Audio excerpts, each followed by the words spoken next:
بسم اللہ الرحمن الرحیم۔ شیخ العرب والعجم عارف باللہ مجدد زمانہ حضرت اقدس مولانا شاہ حکیم محمد اختر صاحب رحمۃ اللہ علیہ، یعنی میرے پیارے دادا جان رحمۃ اللہ علیہ کے دروس مثنوی پر مشتمل کتاب درس مثنوی مولانا روم، مجلس درس مثنوی 14 رمضان المبارک سن 1418 ہجری مطابق 13 جنوری سن 1998 بوقت 6:30 بجے صبح بروز شنبہ منگل بمقام خانقاہ امدادی اشرفیہ گلشن اقبال بلاک نمبر 2 کراچی۔ گر مرادت را مذاق شکر است، گر مرادت را مذاق شکر است، نامرادی ہم مراد دل برست، نامرادی ہم مراد دل برست۔ مولانا رومی فرماتے ہیں کہ تیری مراد میں اگرچہ مٹھاس اور ذائقہ و لذت شکر کی سی ہے، اور تیری وہ مراد اور آرزو تیرے لیے چینی کی طرح میٹھی ہے، لیکن اللہ نے تجھ کو جو نامراد رکھا یہ اللہ کی مراد ہے، اور وہ تیرا دلبر اور محبوب ہے، اور محبوب کی مراد پر عاشق کو اپنی مراد کو فدا کر دینا چاہیے، لہذا راضی برضا رہو اور جیسے رکھیں ویسے رہو۔ اگر اللہ تعالیٰ نامراد رکھتا تو اسی میں راضی رہو، تجھ کو جو نامراد رکھا تو اگرچہ تیری مراد پوری نہیں ہوئی لیکن اللہ کی مراد تو پوری ہوئی، بس اللہ کی مراد بہتر ہے یا تیری مراد بہتر ہے؟ پھر اللہ کی مراد سے کیوں خوش نہیں رہتا جو علیم و خبیر ہیں، تیرے مزاج سے واقف ہیں؟ اگرچہ اللہ تیری مراد پوری کر دیتا تو اسی میں مست رہتا اور اللہ کو یاد بھی نہ کرتا، نہ دین کا کام کرتا، نہ کہیں دعوت اللہ کے لیے جاتا، نہ کہیں تقریر کرتا۔ میرے شیخ شاہ عبد الغنی صاحب پھول پوری رحمۃ اللہ علیہ نے فرمایا کہ ایک بزرگ تھے، وہ مقام نامرادیت پر فائز تھے، وہ اللہ کی مراد تھے۔ جب اللہ کسی کو اپنا بناتا ہے تو غیر کا نہیں ہونے دیتا، اس کے ہر ارادے میں خلل اندازی کرتا ہے کہ تیری مراد پوری نہیں ہونے دوں گا، کیونکہ تو ایسا بے وقوف ہے کہ پھر تو مجھے چھوڑ کر اپنے چکر میں رہے گا۔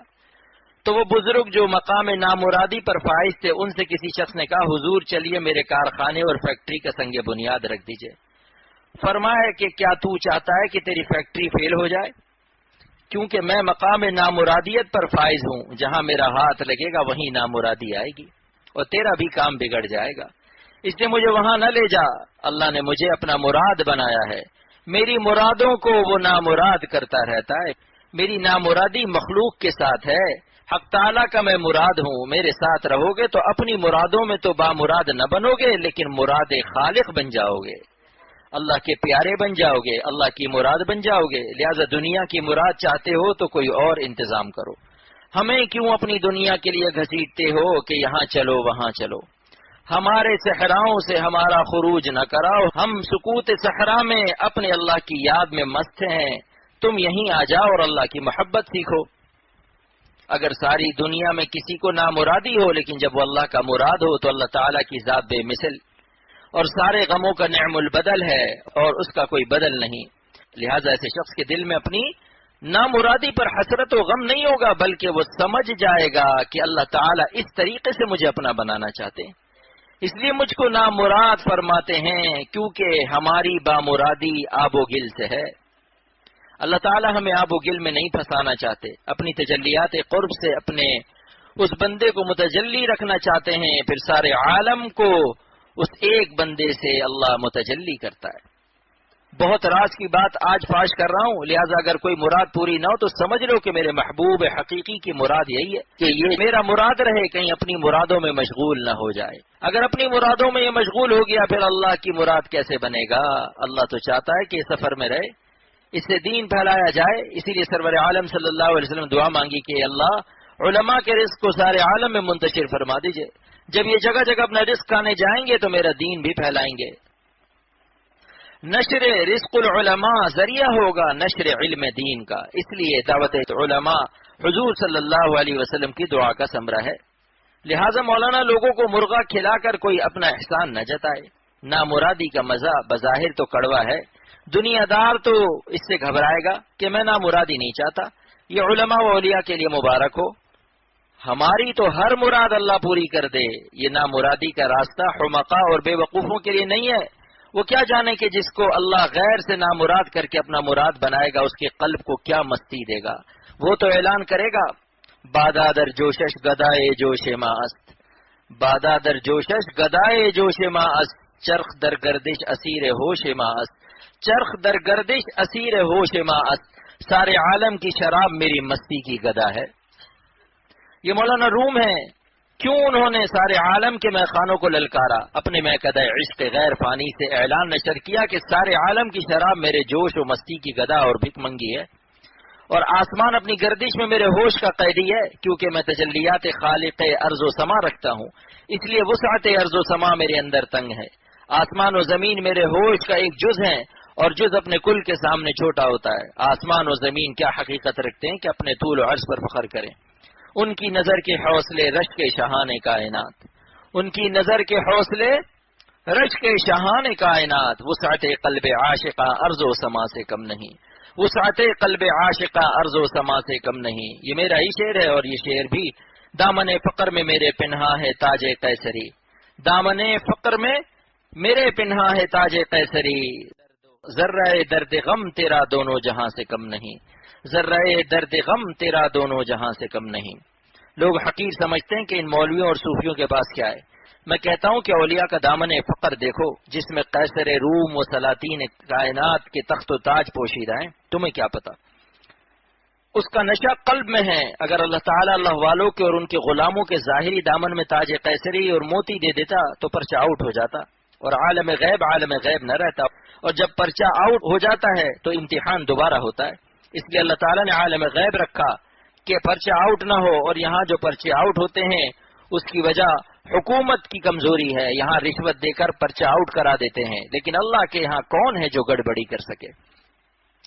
اس لیے اللہ تعالیٰ کا عالم غیب قیامت تک عالم غیب رہے گا، کوئی شخص عالم غیب کا پرچہ آؤٹ نہیں کر سکتا، اس لیے اللہ تعالیٰ چھپا کر دل میں دیتے ہیں۔ اللہ والوں کی مستیاں دل میں ہوتی ہیں جن کو دوسرا نہیں جان سکتا، لیکن جو اہل عقل و اہل بصیرت ہے وہ پہچان لیتے ہیں کہ ان اللہ والوں کے دل کو کوئی دولت حاصل ہے، اس لیے ان کے پیچھے پیچھے پھرتے ہیں اور ان کے دل سے کچھ پاتے ہیں۔ دیوانہ وہ ہے جو دوسروں کو دیوانہ بنا دے، تو سمجھ لو کہ اس کی دیوانگی عالم شباب پر ہے، اور بڑے بڑے علماء اپنی دستار فضیلت لیے ہوئے اور بڑے بڑے MS امریکہ اور یورپ کی ڈگریاں لیے ہوئے اس کے پیچھے پیچھے پھرتے ہیں۔ خلق پس دیوانہ و دیوانہ بکارے، خلق پس دیوانہ و دیوانہ بکارے، مخلوق دیوانے کے پیچھے پھر رہی ہے اور دیوانہ اپنے کام میں لگا ہوا ہے، ورنہ یہیں دیکھ لو کہ یہاں کون سی دنیا بٹ رہی ہے، مگر کوئی ایسی بات ہے ہمارے بزرگوں کا فیض ہے جو آپ لوگ آ رہے ہیں۔ کچھ کھو رہے ہیں شوق سے کچھ پا رہے ہیں ہم، کچھ کھو رہے ہیں شوق سے کچھ پا رہے ہیں ہم، یعنی گناہوں کے تقاضوں کو ہم شوق سے کھو رہے ہیں کہ کوئی نافرمانی نہ ہو، اس کونے سے ہم اللہ کو پا رہے ہیں، غیر اللہ کو کھو رہے ہیں اور مولا کو پا رہے ہیں، اور مولا اپنے عاشقوں کو دونوں جہان میں سرفراز رکھتا ہے، وہ اپنے عاشقوں کو ضائع نہیں کرتا۔ ان اللہ لا یضیع اجر المحسنین، اللہ اپنے عاشقوں کے اجر کو ضائع نہیں کرتا۔ کہاں مردہ لاشوں پر جاتے ہو دونوں میں کوئی نسبت نہیں، اس لیے وہ لوگ انتہائی بے وقوف اور احمق ہیں جو اللہ کو چھوڑ کر دنیا پر مر رہے ہیں۔ اس لیے اللہ پر مرنا سیکھو، اور یہ بھی اللہ والوں ہی کے صدقے میں آئے گا۔ حوصلہ شاہبازی کس سے آئے گا؟ باز شاہی سے، اور باز شاہی کیسے بنو گے؟ صحبت کی برکت سے۔ دنیا میں کوئی ولی اللہ نہیں ہوا جب تک کسی ولی اللہ کی صحبت نہیں ملی۔ دیسی عام کو لنگڑے عام کے متعلق 1,00,000 کتابیں پڑھا دو، MS کرا دو، لیکن 1,00,000 کتابوں کے باوجود دیسی ہی رہے گا۔ لیکن اسے کوئی کتاب نہ پڑھاؤ، لنگڑے عام کی قلم لگا دو، آہستہ آہستہ وہ خود لنگڑا عام بن جائے گا۔ اور ایک بہت بڑی بات اور بتا دوں کہ اگر کوئی مرید اپنی بے وقوفی سے اپنے شیخ کے بلند مقام کو نہ پہچانتا ہو، اور شیخ بھی خود اپنی ولایت کے مقام کی بلندی سے ناواقف ہو، لیکن اس کی صحبت میں ولایت سازی کی خاصیت ضرور ہوگی کہ اس کی برکت سے مرید کامیاب ہو جائے اور ولایت نصیب ہو جائے، کیونکہ اللہ تعالیٰ نے اس کے اندر جو خاصیت رکھی ہے اس کا اثر ظاہر ہوگا، جیسے کوئی نہ جانتا ہو کہ آگ کیا چیز ہے، اور آگ کو بھی اپنے آگ ہونے کا علم نہ ہو، لیکن اس میں یہ خاصیت ضرور ہوگی کہ جلا کے خاک نہ کر دوں تو داغ نام نہیں، جلا کے خاک نہ کر دوں تو داغ نام نہیں۔ بعض بندے اللہ کے ولی ہوتے ہیں لیکن انہیں بوجہ اپنی سادگی طبع کے خود بھی پتہ نہیں ہوتا کہ ہم کس درجے کے ولی اللہ ہیں، لیکن ان کے فیض سے کوئی محروم نہیں رہتا۔ 100,000 دام و دانہ است اے خدا، 100,000 دام و دانہ است اے خدا، ماں چو مرغا ہری سے بے نوا، ماں چو مرغا ہری سے بے نوا۔ ارشاد فرمایا کہ دام کے معنی ہیں جال، اور دانہ سے مراد ہے گندم و چاول وغیرہ کے دانے، جن کو شکاری چڑیوں کو جال میں پھنسانے کے لیے استعمال کرتا ہے۔ گویا وہ دانہ چڑیوں کو جال میں پھانسنے کا آلہ ہے۔ چڑیا سمجھتی کہ میرا چارہ ہے اور بھوک میں کھانا شروع کر دیتی ہے اور جال میں پھنس جاتی ہے۔ مولانا رومی اللہ تعالیٰ سے دعا مانگتے ہیں کہ خدا گناہوں کے ہزاروں جال بچھے ہوئے ہیں اور ان کے پیچھے شیطان مثل شکاری کے ان میں ہم کو پھنسانے کے لیے بیٹھا ہوا ہے۔ حدیث پاک میں ہے النساء حبائل الشیطان، عورتیں شیطان کا جال ہیں جن سے وہ گناہوں میں پھنسا دیتا ہے۔ اس زمانے میں شیطان نے عورتوں کو بے پردہ کر کے قدم قدم پر یہ جال بچھا دیے ہیں، ان کے گال اور بال دکھا کر پھر وبال میں مبتلا کر دیتا ہے۔ ان کے گال اور بال دکھا کر پھر وبال میں مبتلا کر دیتا ہے۔ منشا یہ کہ جتنی باتیں بھی اللہ کو ناراض کرنے والی ہیں وہ سب شیطان کے دام و دانہ میں شامل ہیں، خواہ وہ عورتیں ہوں، خواہ حسین لڑکے ہوں، خواہ حرام مال ہو وغیرہ۔ جس چیز سے بھی شہوت نفس سے مغلوب ہو کر گناہ میں مبتلا ہو جائے وہی شیطان کا جال ہے۔ جس چیز سے بھی شہوت نفس سے مغلوب ہو کر گناہ میں مبتلا ہو جائے وہی شیطان کا جال ہے۔ اور اس زمانے میں چونکہ بے پردگی و عریانی عام ہے، اس لیے شیطان کا سب سے بڑا جال حسین صورتیں۔ مولانا اللہ تعالیٰ سے عرض کرتے ہیں کہ اللہ، شیطان نے گناہوں کے ہزاروں جال اور دانے ساری کائنات میں بچھا دیے ہیں، اور ہم مسکین و غریب اور بے نوا چڑیوں کی طرح ہیں جنہیں بھوک اور پیاس لگی ہوئی ہے اور وہ دانہ کھانے کے لیے بے قرار ہیں۔ اسی طرح ہمارے اندر بھی شہوت نفس اور خواہشات نفسانیہ کی شدید تقاضے ہیں، اور سامنے گناہوں کے دام و دانے ہیں، اس لیے ہمیں سخت خطرہ ہے کہ کہیں ہم جال میں نہ پھنس جائیں۔ آگے فرماتے ہیں گر ہزارہ دام باشد بر قدم، گر ہزارہ دام باشد بر قدم، چوں تو بامائی نہ باشد ہیچ غم، چوں تو بامائی نہ باشد ہیچ غم۔ اے خدا، اگر ہزاروں جال ہمارے قدم پر ہوں، لیکن اگر آپ اپنی رحمت اور مدد کے ساتھ ہمارے ساتھ ہیں، یعنی اگر آپ ہمارے نگہبان ہیں، پاسبان ہیں، مددگار ہیں، تو ہمیں ان جالوں کا کوئی خوف نہیں۔ آپ ہماری حفاظت کے لیے کافی ہیں، کیونکہ اگرچہ ہم نفس امارہ بالسوء ہے، یعنی کثیر الامر بالسوء ہے، برائیوں کا بہت زیادہ حکم کرنے والا ہے، لیکن یہ ہمارا کچھ نہیں بگاڑ سکتا اگر الا ما رحم ربی کا سایہ ہمیں حاصل ہو۔ اس کے شر سے کوئی محفوظ نہیں رہ سکتا سوائے اس کے جسے اللہ کی رحمت کا سایہ حاصل ہے۔ ان النفس لامارۃ بالسوء، جملہ اسمیہ ہے جو ثبوت و دوام پر دلالت کرتا ہے، یعنی کوئی شخص نفس کے شر سے نہیں بچ سکتا جب تک اسے خالق نفس امارہ بالسوء کا استثناء الا ما رحم ربی نصیب نہ ہو۔ اگر نفس امارہ بالسوء ہے تو الا ما رحم ربی کا استثناء بھی خالق نفس امارہ کا ہے، پس اس استثناء کے ہوتے ہوئے نفس امارہ بالسوء کی کیا مجال جو ڈنگ مار سکے۔ علامہ آلوسی فرماتے ما رحم ربی کا ما مصدریہ ظرفیہ زمانیہ ہے، جس کے معنی ہوئے ای فی وقت رحمتی ربی، یعنی جب اللہ کی رحمت کا سایہ ہو تو نفس کی کیا مجال ہے کہ وہ ہمیں ضرر پہنچا سکے۔ مولانا کی دعا کا یہی مضمون ہے کہ اللہ اگر آپ کی رحمت کا سایہ ہم پر ہو تو نفس و شیطان ہمیں گناہوں کے زیر دام نہیں کر سکتے۔ موشتا انبار ما حفرہ زدہ است و از فنش انبار ما خالی شدہ است۔ ارشاد فرمایا کہ کھیت میں جہاں غلے کا ڈھیر رکھا ہوتا ہے اسے کھلیان کہتے ہیں، وہاں چوہا زمین میں نیچے نیچے سوراخ کر کے دور تک راستہ بنا لیتا ہے اور دھیرے دھیرے سارا غلہ غائب ہو جاتا ہے۔ مولانا فرماتے ہیں کہ جس طرح چوہا غلے کا چور ہے، اسی طرح ہمارا نفس بھی چور ہے۔ جب سے ہمارے نفس کے چوہے نے ہماری آنکھوں کے کھلیان اور خزانے میں خفیہ راستہ بنا لیا ہے تو اس کے اس فن اور قید و مکر سے ہماری سب نیکیاں ضائع ہو گئیں۔ مثلا کہیں دکھاوا کرا دیا، کہیں تکبر کرا دیا، کہیں ظلم کرا دیا، جس سے سارے اعمال ضائع ہو جاتے ہیں۔ جسے ایک حاجی نے کہا کہ اے نوکر، میرے مہمان کو اس سراہی سے پانی پلا دے جو میں دوسرے حج میں مدینہ شریف سے لایا تھا۔ حضرت تانوی رحمۃ اللہ علیہ فرماتے کہ ظالم نے ایک جملے میں دونوں حج ضائع کر دیے۔ یہی نفس کی چوری ہے جس سے نیکیوں کے خزانے خالی ہو جاتے ہیں۔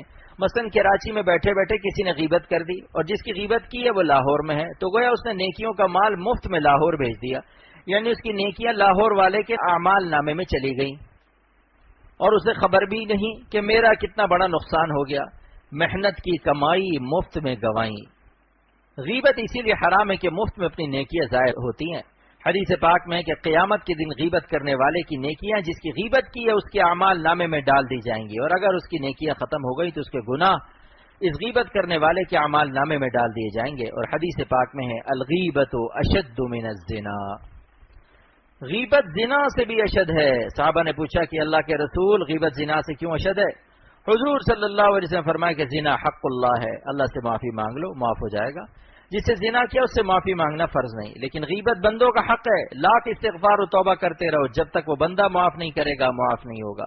لیکن حضرت حکیم الامت مجدد الملت مولانا اشرف علی صاحب تھانوی رحمۃ اللہ علیہ فرماتے ہیں کہ اس میں یہ تشریح ہے کہ غیبت حق العباد اس وقت ہے جب اس بندے کو اطلاع ہو جائے جس کی غیبت کی گئی ہے. اگر اس کو اطلاع نہیں ہوئی، اب اگر اس سے معافی مانگے گا تو اس کو اطلاع ہوگی اور اس کو تکلیف ہوگی کہ اس شخص نے میری غیبت کی ہے. اس صورت میں غیبت کی تلافی ہے کہ جس مجلس میں غیبت کی ہے ان سب لوگوں کو جمع کر کے ان کے سامنے اپنی نالائقی کا اعتراف کرے کہ مجھ سے سخت نالائقی ہوئی کہ میں نے فلاں کی غیبت کی. ان میں دوسری بہت سی خوبیاں بھی ہیں، میں توبہ کرتا ہوں، اللہ تعالیٰ سے معافی مانگے اور کچھ پڑھ کر ایصال ثواب کرے. اس طرح غیبت کا گناہ معاف ہو جائے گا، لیکن اگر اس شخص کو اطلاع ہو گئی ہے تو اس سے معافی مانگنا ضروری ہے، کیونکہ بغیر اس کے معاف کیے یہ گناہ معاف نہیں ہوگا. اس لیے سرور عالم صلی اللہ علیہ وسلم فرمایا کہ غیبت زنا سے اشد ہے کیونکہ یہ حق العباد ہے. زنا کے حق اللہ ہونے کا قانون اسلام کی صداقت کی بہت بڑی دلیل ہے. اگر عیسائی اور یہودی اس قانون کو بناتے تو کہتے جس سے زنا کیا اس سے جا کر معافی مانگو، اور اس سے کتنے فتنے پیدا ہو جاتے. مثلا وہ عورت کسی ملک کی وزیر یا صدر ہے اور مختلف ممالک کے صدر مملکت بیٹھے ہوئے ہیں کہ اس کی رہائش گاہ کے سامنے کئی لوگ معافی مانگنے کے لیے آ کھڑے ہوئے کہ محترمہ فرسٹ ایئر میں جب ہم آپ کے ساتھ پڑھ رہے تھے تو کچھ غلطیاں ہو گئی تھی، لیکن اس وقت تو ہمیں اللہ کا خوف نہیں تھا، اس لیے آپ کے ساتھ کچھ غلط حرکتیں کر بیٹھے، لیکن اب ہمارے دل میں خوف خدا آ گیا ہے، لہٰذا آپ ہمیں معاف کر دیجئے. بتائیے اس میں کس قدر بے عزتی اور ذلت ہوتی. زنا کو اللہ تعالیٰ نے اپنا حق رکھ کے اپنے بندوں کی عزت و آبرو رکھی ہے کہ بس مجھ سے معافی مانگ لو. یہی دلیل ہے کہ اسلام بالکل سچا مذہب ہے اور اللہ تعالیٰ کا بنایا ہوا دین ہے، ورنہ انسانی عقل زنا کو حق العباد قرار دیتی. اسی طرح بعض نادان اور کم فہم لوگ کہتے ہیں کہ اسلام میں زنا کی سزا بہت سخت ہے کہ سنسار کر دو، یعنی پتھر مار مار کر ختم کر دو، اور حکم یہ ہے کہ مجمع بھی لگا ہو. میں کہتا ہوں اسلام کے اس قانون میں بھی بہت بڑی رحمت ہے. اگر ایک واقعہ بھی ایسا ہو جائے، یعنی اس حکم پر ایک بار عمل کر لیا جائے تو پورا ملک زنا سے بچ جائے گا. اور یہ بھی اللہ کی رحمت ہے کہ زنا کو ثابت کرنا مشکل کر دیا کہ 4 گواہ ہوں، اور اس طرح دیکھیں جیسے سلائی سرما دانی میں جاتی ہے. کون ہے جو 4 گواہوں کی موجودگی میں ایسی حرکت کرے گا؟ اور گواہی کے لیے جس حالت میں دیکھنے کی شرط ہے وہ بھی انتہائی مشکل. تو اس کے ثبوت کو مشکل کر دیا تاکہ میرے بندے مصیبت سے بچ جائیں. کیا یہ رحمت نہیں ہے؟ مزید رحمت یہ ہے کہ عدالت میں اگر جج پوچھے کیا تم نے ایسا کیا تھا تو انکار کرنا اقرار کرنے سے افضل ہے.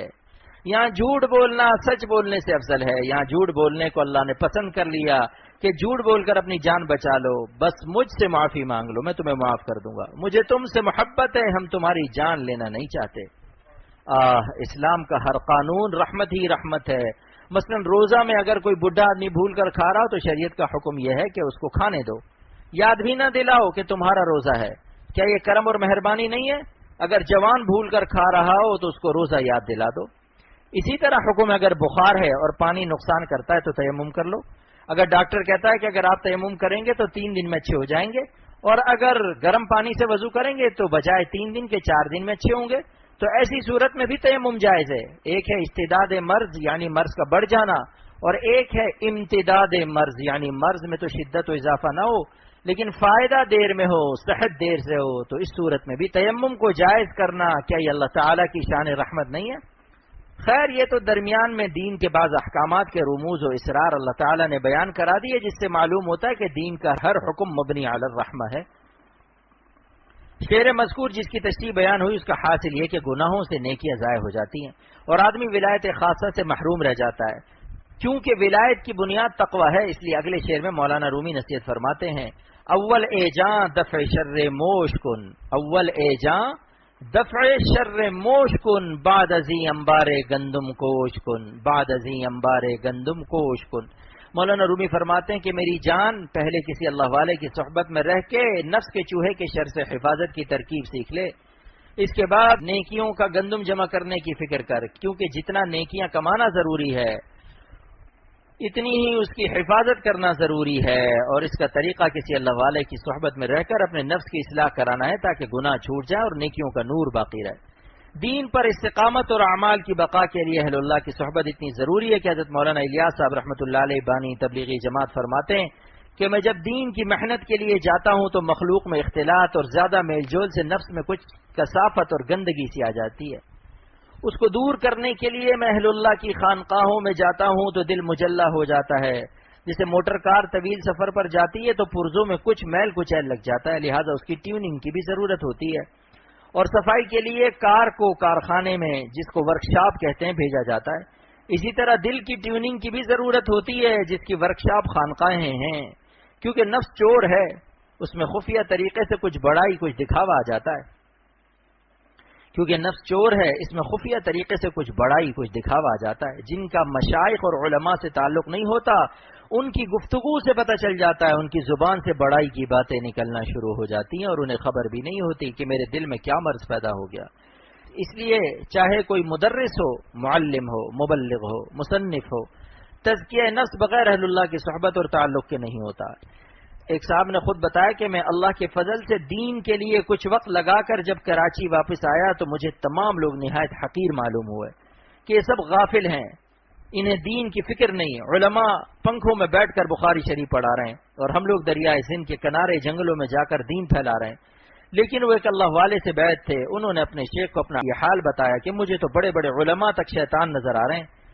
ان بزرگ نے کہا کہ سب سے بڑے شیطان تو تم ہو، کیونکہ تمہارے دل میں تکبر پیدا ہو گیا، تم نے اپنے نفس کو مٹانا نہیں سیکھا.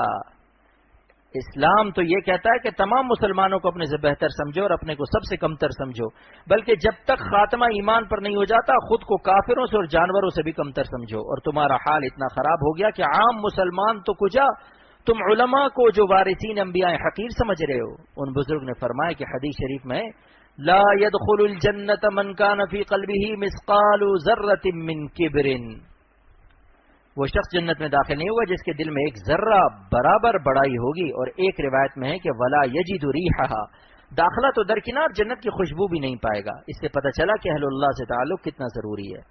اگر اس شخص کا کوئی شیخ نہ ہوتا تو یہ تو ہلاک ہو گیا تھا، کیونکہ شیطان نے دل میں تکبر ڈال دیا تھا. لیکن شیخ کی ڈانٹ سے سارا تکبر نکل گیا.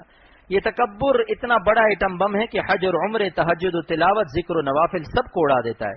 اسی طرح چاہے کتنا ہی بڑا عالم ہو، محدث ہو، شیخ الحدیث ہو، بخاری پڑھا رہا ہو، اگر اللہ والوں سے اصلاحی تعلق نہ ہوگا تو آپ اس کے علم و عمل میں فاصلے دیکھیں گے. چاہے علم کا سمندر ہو، اگر اصلاح نہ کرائی ہوگی تو آپ دیکھیں گے کہ ہوائی جہاز میں ہوسٹس سے مسکرا کر اور اس کی طرف دیکھ کر باتیں کر رہا ہوگا. اور زین العین النظر کا اور حضور صلی اللہ علیہ وسلم کی لعنت، لعن اللہ الناظر والمنظور الیہ کا علم اس کی طاق نسیان میں ہوگا. مولانا رومی نے شعر میں یہی نصیحت فرمائی کہ جتنا نیکیاں کمانا ضروری ہے، ان کی حفاظت کا اہتمام بھی اتنا ہی ضروری ہے جو نفس کی اصلاح کے بغیر نہیں ہوتا. اور نفس کی اصلاح موقوف ہے صحبت اہل اللہ پر.